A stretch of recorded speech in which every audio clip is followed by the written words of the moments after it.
Assalamualaikum warahmatullahi wabarakatuh. Perkenalkan, nama saya Afisa Sindita Lutfi Felicia. Saya sekolah di SMK PGRI 1 Nganjuk dan sekarang saya umur 16 tahun. Saya mau bercerita nih soal pengalaman hidupku dan rencanaku 5-10 tahun ke depan. Dengerin ya.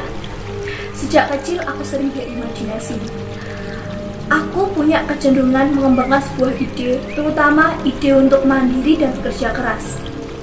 Dari bangku SMP, aku sudah dididik oleh orang tuaku untuk bekerja keras, dan aku ikut mereka untuk bekerja di sawah. Kalian tahu gak sih, kerja di sawah tuh panas banget. Nah, dari situ aku mulai berpikir, gimana ya caranya cari uang tanpa harus kepanasan. Dan pada suatu hari, aku bisa diterima dan menempuh pendidikan di SMK PGRI 1 Nganjuk. Aku di sana mengambil jurusan Teknik Komputer dan Jaringan atau biasa disebut dengan TKJ. Nah, karena aku ingin belajar dan mengetahui soal sistem administrator jaringan, teknisi jaringan, dan teknisi komputer atau laptop, agar aku bisa otak-atik sendiri jika laptopku rusak. Kenapa sih aku memilih jurusan itu? Nah, karena aku ingin kerja di sebuah kantor atau perusahaan tanpa harus kepanasan seperti orang tuaku.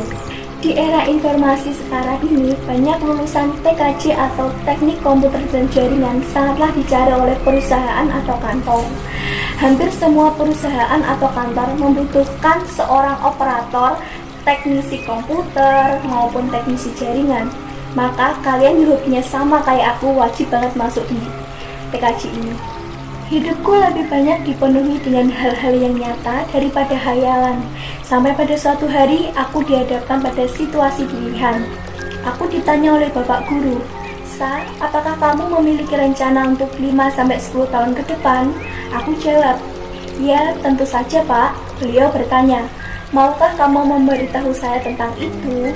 Aku jawab lagi, "Tentu saja Pak, aku punya 2 rencana. Yang pertama, aku ingin menantang diriku sendiri untuk berani maju. Yang kedua, aku ingin mendapatkan beasiswa untuk bisa belajar di sebuah universitas seperti UNESA." Bapak guru bertanya lagi, "Apa hanya itu, Sa?" Aku jawab, "Ada sih Pak, satu keinginan saya. Aku ingin menjadi seorang guru di SMP ku dulu." Semua siswa kalau ditanya dalam hal akademik, terutama saya pribadi, pasti menjawab ingin ambil S1, S2, kerja, ingin jadi guru, dan lain-lain, iya kan? Mengambil pendidikan setinggi mungkin untuk kehidupan yang lebih baik itu tidak salah.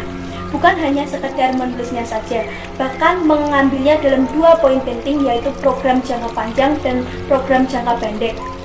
Hal itu sangatlah memotivasi diri saya saat kondisi lagi terburuk. Kenapa kita harus memiliki rencana hidup? Karena tanpa adanya rencana hidup, kita tidak akan berhasil, dan tanpa perjuangan, kita akan mengabaikan satu harapan. Hal itu sangatlah penting pada saat kita berada pada titik paling terendah dalam hidup. Kamu juga akan bisa menjauh dalam hal-hal yang bertentangan dengan rencana hidup kita. Pesan singkat untuk kalian, gantunglah cita-citamu setinggi langit. Jika tak bisa, pucuk gunung pun jadi. Jika itu terlalu sulit, pucuk gedung pun tak mengapa. Asalkan satu, kalian harus benar-benar berusaha, karena tanpa adanya usaha, cita-cita kalian tidak akan pernah jadi nyata. Apalagi tujuan hidup itu akan membantu kalian untuk meraih potensi terbaik dari diri kalian sendiri. Oke?